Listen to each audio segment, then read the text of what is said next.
iPhone XS Max guys. Ayan natin yung LCD nya.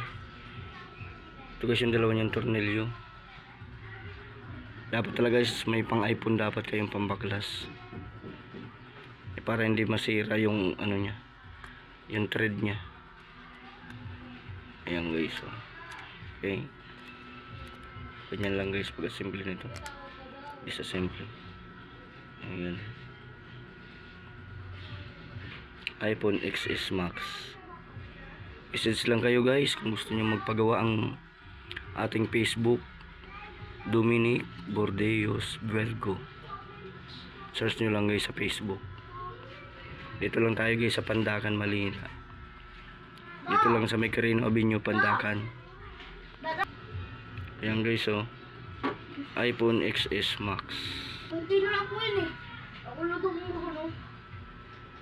Ayan lang guys sa mga tornilyo nya. Ito. Okay. Gawin na natin to guys. Gawin naman. Basag na basag talaga Ay, ito po na. Maha. Akin na po to. Si kuya mo bumili niyan. Ako na po dapat.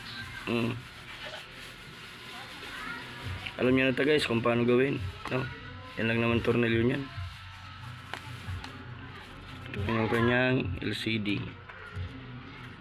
Okay. Tabi. iPhone XS Max.